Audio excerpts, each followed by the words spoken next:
Nosotros llamamos problema a todo aquello que nos duele, nos preocupa, nos detiene, nos bloquea. La Biblia casi nunca, curiosamente, usa la palabra problema. Y eso es significativo. Lo que sí refiere la Biblia y en abundancia son estas cosas. Habla de adversidades, de pruebas, de aflicciones, de persecuciones, de sufrimientos, de angustias, de dificultades. Pero no todas las dificultades tienen el mismo origen, ni requieren la misma respuesta. Por eso, antes de preguntarnos, cuando estamos en medio de alguna de estas cosas, antes de preguntarnos cómo puedo salir de este problema, yo pienso que debemos hacer por encima de ello, claro, muy válido el planteamiento, cómo salir de este problema, sin embargo, algo más importante. ¿Qué clase de situación estoy viviendo? Y sobre todo, ¿qué dice Dios? ¿Qué dice Dios en medio de este problema? Sí, porque dependiendo del tipo de problema es la forma como se aborda. La palabra no mete todo en la misma bolsa, es mucho más precisa. Para cierto tipo de problema la Escritura es clara en dar consejo, a veces imperativo, a veces solo orientativo. Por ejemplo, si tenemos problemas de relaciones interpersonales, la mayoría de los casos demandaría una actitud y una respuesta de perdón. Si tenemos problemas económicos, laborales, de trabajo, bueno, la Escritura es enfática en señalar que la diligencia, la perseverancia siempre pueden darnos buenos resultados.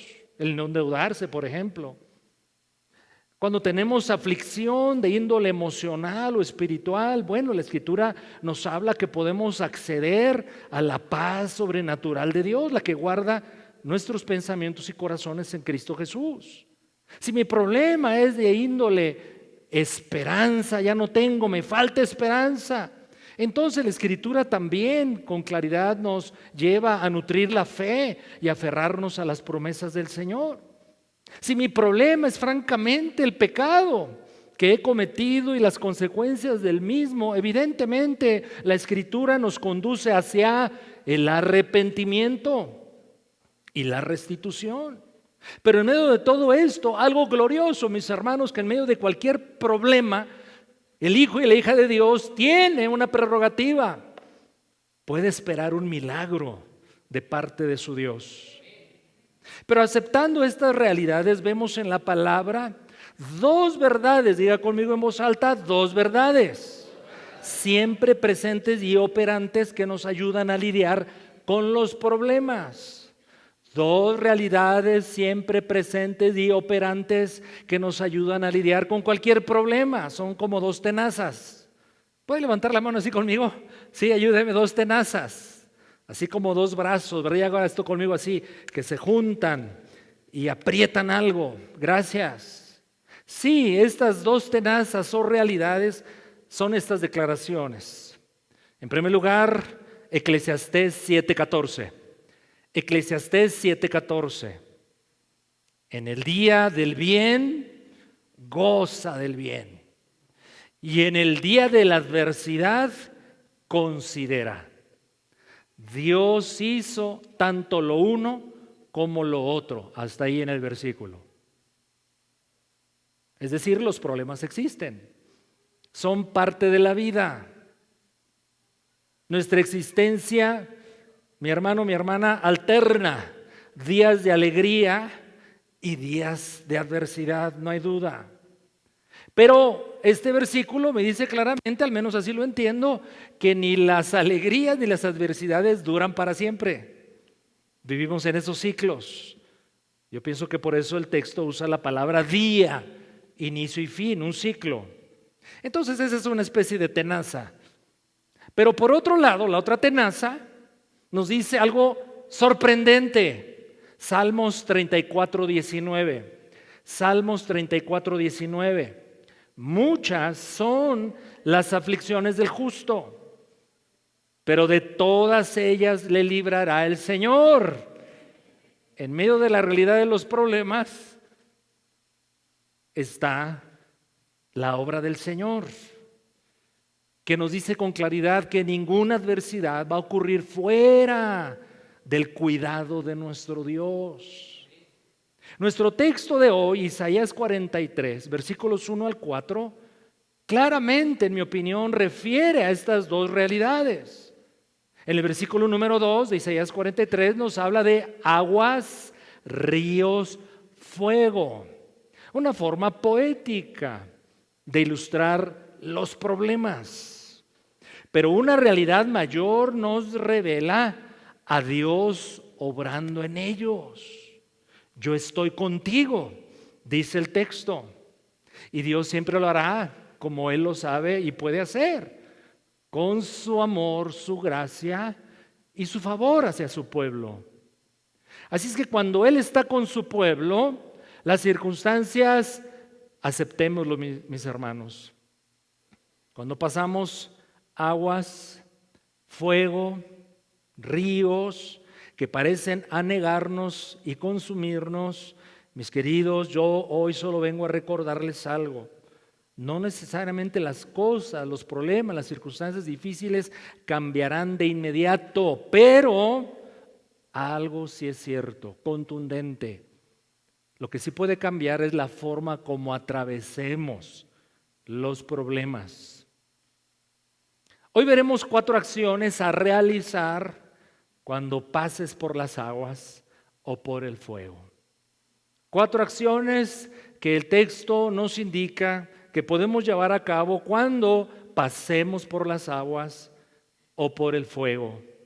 En primer lugar, la primera acción es esta: mira al que tiene la última palabra. Mira al que tiene la última palabra. El versículo número 1 comienza de manera contundente. Ahora, así dice el vecino, así dice el locutor, así dice el más famoso youtuber, así dice, ¿quién dice? Así dice el Señor. Todo comienza por ahí. Obvio, nuestra natural tendencia es enfocarnos en el problema. Instintivamente tratamos de salir de inmediato de él. Pero la solución siempre, mis hermanos, tendrá un punto de partida: Dios y su palabra. Por ejemplo, cuando estamos enfermos y nos sentimos muy mal y hemos probado los remedios caseros, ¿a quién acudimos normalmente? Doy por sentado que hemos orado, etcétera. Bueno, vamos al doctor. ¿Por qué vamos al doctor? Porque pensamos que Él tiene la última palabra, Él es el experto. Cuando tenemos, por ejemplo, un problema legal, doy por sentado que hemos orado y buscado el consejo del Señor. Pero ¿a quién acudimos? A un buen abogado. ¿Por qué? Porque se supone que Él es el experto y Él tiene la última palabra. Pues, mis hermanos, quien tiene la última palabra, cuando el agua la tengas hasta el cuello, es Dios, es el Señor. Por supuesto que hay momentos en la vida en que las circunstancias, los problemas gritan fuerte, más fuerte que la voz de Dios. El diagnóstico negativo ha hablado, la pérdida ha hablado, la soledad nos impactó, el miedo nos confronta, la culpa también habla. Entonces, Isaías 43, versículo número 1, abre con esta maravillosa frase: pero ahora, así dice el Señor. Es como si Dios dijera: bueno, ya escuchaste bastante acerca de tus problemas, estás saturado, estás confundido, estás turbado. Bueno, ahora escúchame a mí. Así dice el Señor. Es lo primero, mis hermanos, que pienso el texto nos indica. La primera acción, cuando sientas que el agua te ha llegado hasta el cuello, cuando pases por aguas y por fuego, ¿qué es lo primero? Mira al que tiene la última palabra. En segundo lugar, la segunda acción es esta: mira lo que Dios es para ti. lo que Dios dice, Dios lo dice, esto soy para ti. Hemos leído en estos versículos, y particularmente del 1 al 3, sigo en Isaías 43, que Dios se ha revelado como, observe las expresiones, creador tuyo, formador tuyo, Dios tuyo, Santo de Israel, tu Salvador, tu Redentor. Y ahí, mis queridos hermanos de medios, hay que seguirme, por favor, ayúdenme, vaya siguiendo el texto, porque cada frase que yo comenté vienen en los 3 versículos. Entonces lo voy a repetir por la distracción que le propiné. En estos primeros 3 versículos de Isaías 43, yo trato de extraer otra acción que nos llame el texto a hacer cuando pasemos por las aguas o por el fuego. Mira lo que Dios dice que es de ti. Lo repito, Dios se revela como creador, no solo como creador tuyo, formador tuyo, Dios tuyo, Santo de Israel, tu Salvador, tu Redentor. Y pienso que estas expresiones no deben dejar lugar a dudas acerca del gran compromiso de Dios contigo, con los suyos, con su pueblo, y de su ferviente determinación de ser nuestro Dios. Cada una de estas expresiones ameritaría profundizarlas. Yo tomo solo algunas.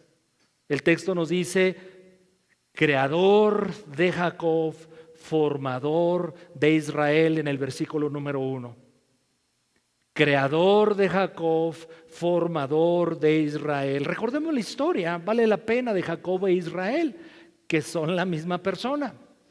Jacob nació desde el momento en que vino a esta tierra, ya era usurpador, engañador, mentiroso, manipulador, tranza.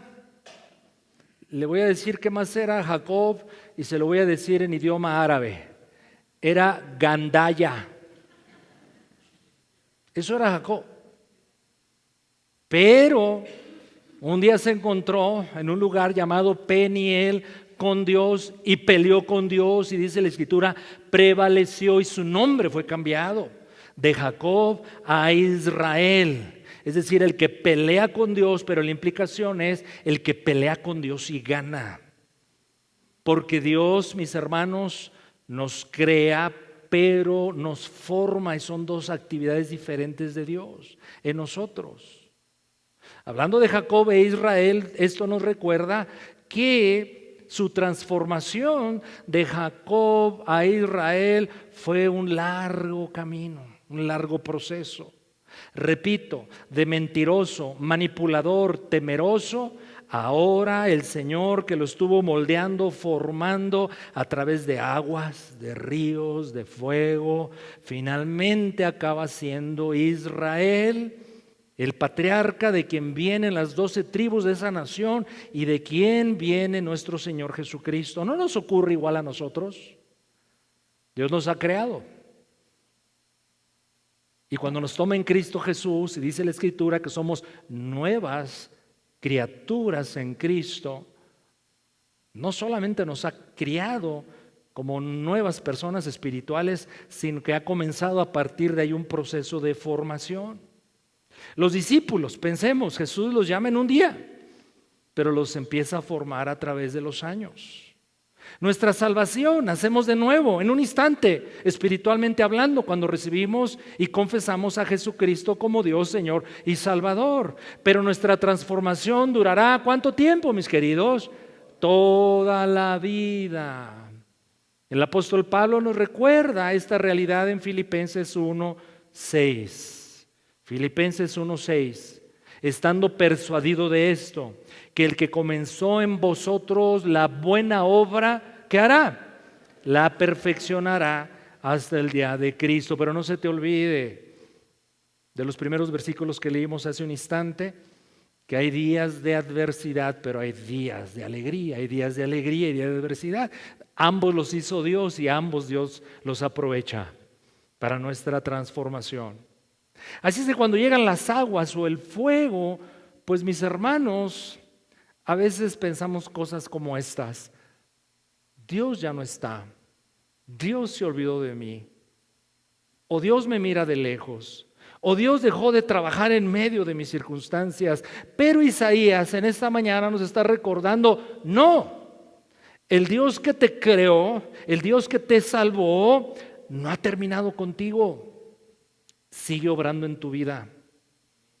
Así es que cuando pases por las aguas o por el fuego, no se te olvide, mira lo que Dios dice, que es contigo.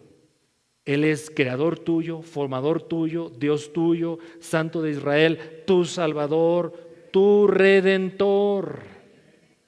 Tercera acción: cuando pases por las aguas o por el fuego, mira quién tú eres para Dios. Mira lo que tú eres para Dios. En los versículos que hemos estado considerando, Isaías 43, 1 al 4, claramente vemos expresiones como estas. Te puse nombre, así dice el versículo número 1. Te puse nombre. Eres mío. Te puse nombre, eres mío.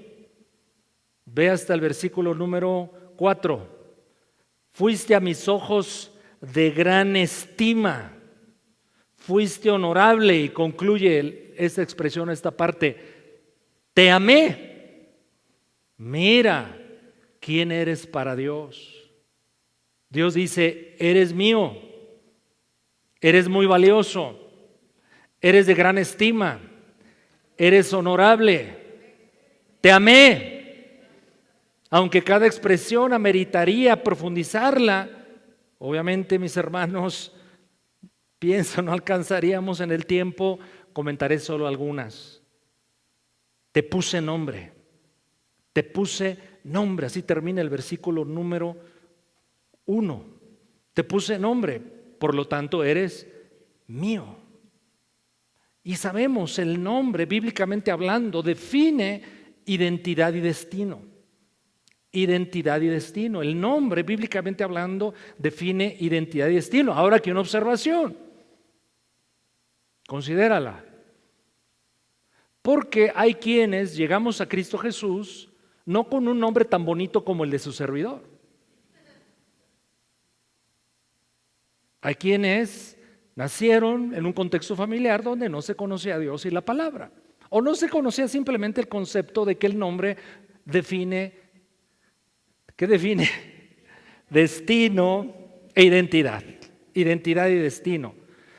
Pero usted no se preocupe. No le vaya yo aquí a atinar en esta mañana a quien me sigue en la transmisión, lo digo con mucho respeto.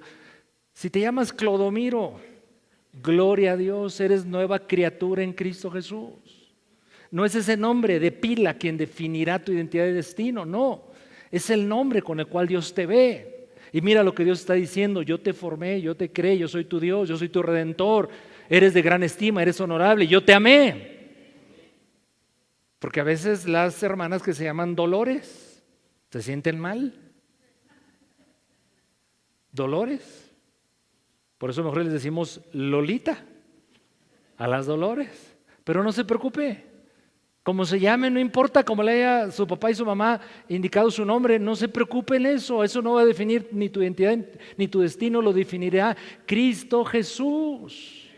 Pero en el Antiguo Testamento sí nos revela este principio, que el nombre se usaba para dar identidad y destino. Pero también observa esto, relájate. Si no te llamas con nombre bíblico, o el nombre que tus padres pusieron sobre ti no es acorde a lo que tú aspirarías, relájate, no te preocupes, porque no a todos los personajes bíblicos Dios les cambió el nombre. De hecho, a la mayoría no. Pero al hacerlo, ahí hay un mensaje, es lo que yo estoy comentando. Por ejemplo, cuando el Señor le llamó Abraham, sin H, tenía un significado: pero tú serás ahora Abraham, padre de multitudes. Ese era tu destino. Y hablando de Jacob e Israel, ya lo acabo de comentar, pues hay un cambio no solamente de identidad de destino, sino de carácter incluso. ¿Qué le dijo Dios a Pedro? Ahora te llamas Pedro y después te vas, no, al revés, te llamas Simón, ¿verdad? Y el Señor, para afirmar su nombre, le dijo, ¿te llamas Simón? ¿Qué cree que respondió Simón? Simón. Bueno, ahora serás Pedro.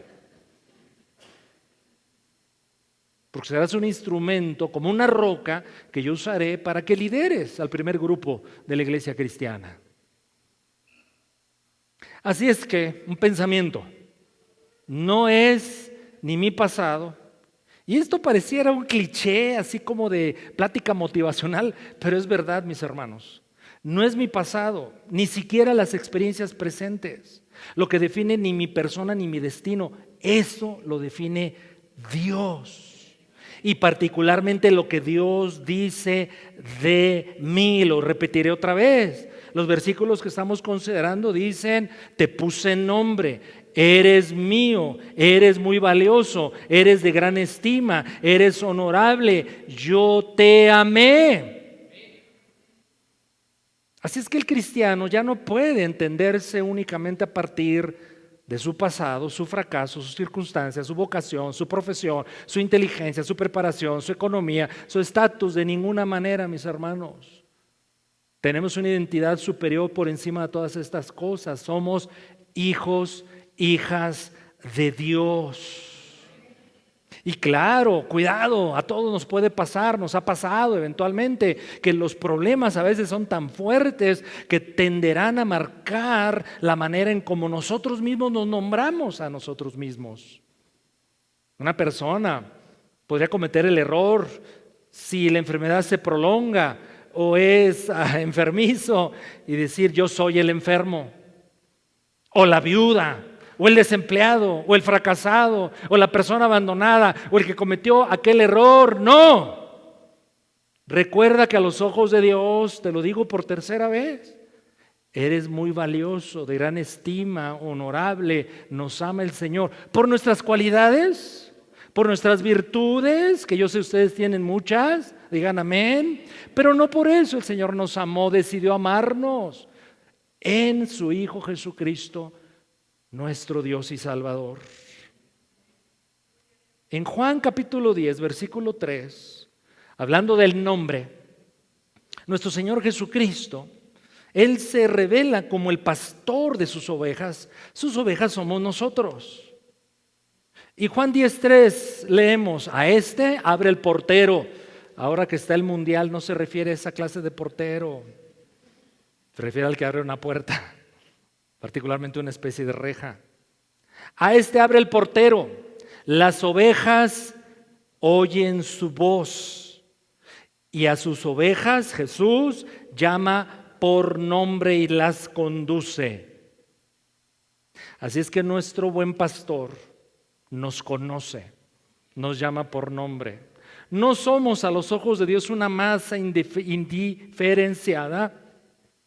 No, Dios te conoce, Dios me conoce. Pero eso está conectado con eres mío, eres mío. Es como si un esposo, se me ocurre esta ilustración, le diga a su amada esposa, tú eres mía. O un padre a su hijo, tú eres mi hijo. Y eso expresa un amor posesivo, pero en un sentido positivo.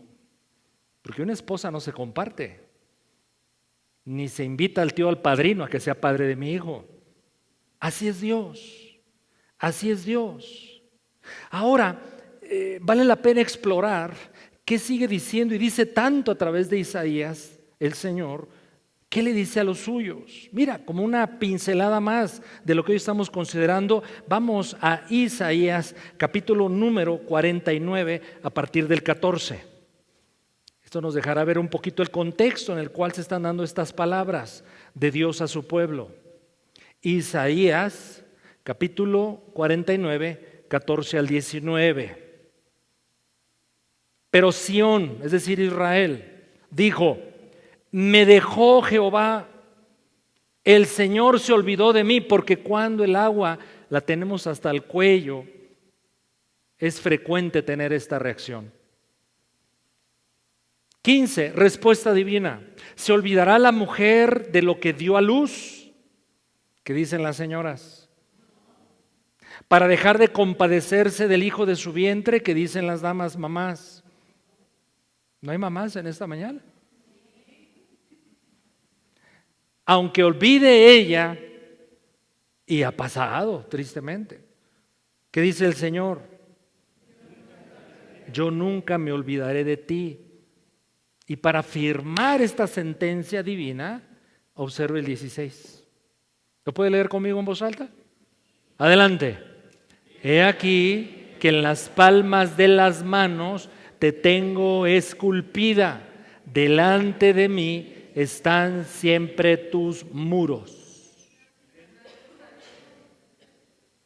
No soy promotor de los tatuajes, ni los condeno tampoco.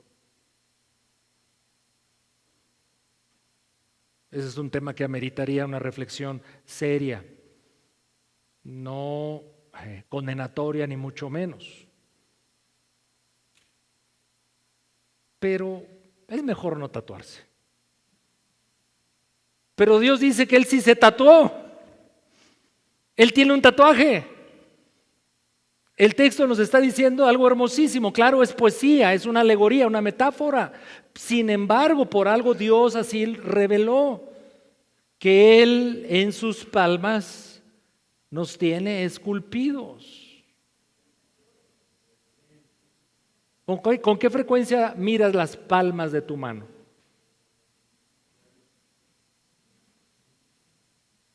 Bueno, este texto creo que comunica esa gran verdad.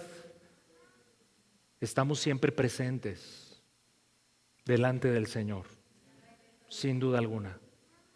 Eres mío, eres mío. Seguimos versículo 17. Tus edificadores vendrán a prisa, tus destruidores y tus asoladores saldrán de ti. A lo mejor a alguien Dios le está hablando con este solo versículo. Parece que no. Bueno, a mí sí me habló. Alza tus ojos alrededor y mira, todos estos se han reunido, han venido a ti. Vivo yo, dice el Señor, que de todos como de vestidura de honra serás vestida y de ellos serás ceñida como novia. Porque tu tierra devastada, arruinada y desierta, ahora será estrecha por la multitud de los moradores y tus destruidores serán apartados lejos. Pero nuestro Señor Jesucristo, nuestro buen pastor, de quien somos, sigue diciendo, regresemos a Juan 10, a 2 versículos más de ese hermoso capítulo del Evangelio de Juan. Juan 10:14 y Juan 10:4. Juan 10:14, yo soy el buen pastor y conozco mis ovejas y las mías me conocen. Juan 10:4, y cuando ha sacado fuera todas las propias, el buen pastor va delante de ellas, y las ovejas que son de ese pastor, a quien alude alegóricamente el texto de Juan, nuestro Señor Jesucristo, ¿qué hacen las ovejas de ese buen pastor? Le siguen. ¿Y por qué le seguimos a Jesús? Porque conocemos su voz. No puede haber otra manera de conocer y de seguir a nuestro buen pastor más que conociendo su voz. ¿Y dónde está la voz de Cristo, mis amados? En la palabra del Señor, en la palabra de Dios. Una cuarta acción que pienso que Isaías 43 nos comunica acerca de qué hacer cuando pasamos por las aguas o por el fuego. Isaías 43, versículo número 2, lo leeré nuevamente. Y cuando pases por las aguas, aquí viene lo más glorioso que pienso que es el corazón de los versículos que hoy estamos considerando. Y cuando pases por las aguas, pregunta, ¿vamos a pasar por las aguas? Sí. ¿Qué hará Dios? Ahí te va un salvavidas. Ahí te va el mejor buzo. Lo siento, no aprendiste natación, ni modo. No, Dios dice algo glorioso. Yo estaré contigo. ¿Me regalan tantita agüita, por favor, alguien? Ahora se les olvidó ponerme agüita aquí a mis amados hermanos, que siempre son muy amables en asistirme con eso. Yo estaré contigo. Y esa realidad es lo que obrará para que yo ni me ahogue ni me queme. Ni me queme. Gracias, querido Tavo. ¿Y saben qué él es Tavo? Tavo, díganle gracias, querido Tavo. Un hombre comprometido con el Señor. Gracias, Tavo. Da de beber al sediento. Y por cuanto le dio de beber al sediento, recompensa tendrá. Así dice el Evangelio, ¿eh? Yo nomás estoy citando la palabra del Señor.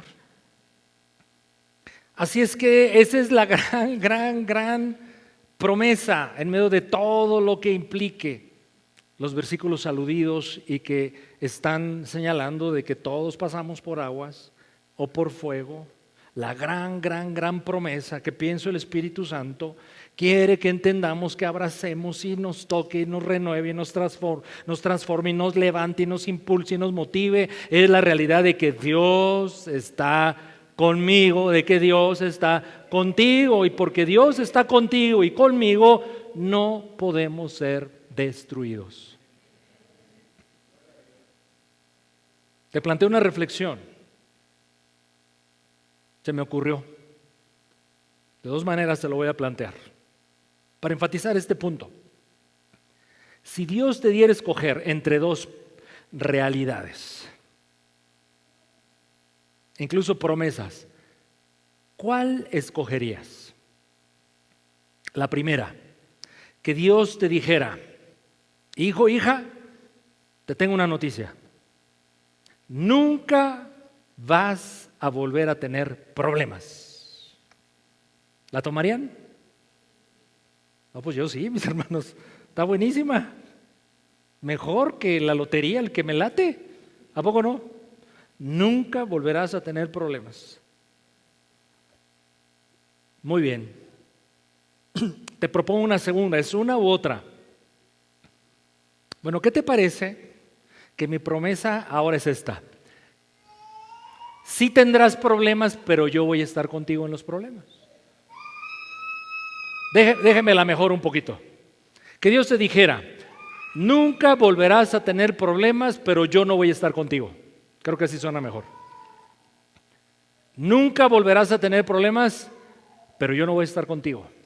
O vas a tener problemas, pero yo voy a estar contigo. ¿Cuál escogerías? ¿De veras, de veras? Piénsalo bien. Claro, la mayoría, pienso, tendería inmediatamente a una reacción inmediata, pues a escoger la primera. Obvio, Dios escoge como tú escogiste, quien lo verbalizó. Dios escoge la segunda.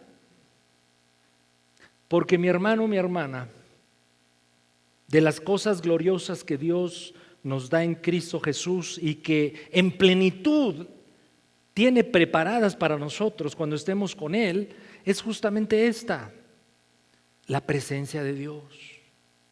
Otra reflexión: si Dios te dijera: mira, vas a ir al cielo, no te la vas a acabar en el cielo, vas a ser feliz. Bueno, las promesas claramente profetizadas, por ejemplo en Apocalipsis: no habrá más llanto, no más enfermedad, no más dolor, no más problemas.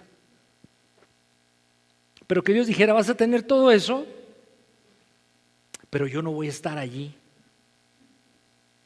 ¿Quisieras ir al cielo sin Dios?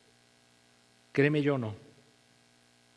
Esto lo entendió, claro, fue el Señor mismo quien obró en el corazón de Moisés. A Moisés se le había prometido una llamada tierra prometida, exuberante, exquisita, gloriosa tierra prometida.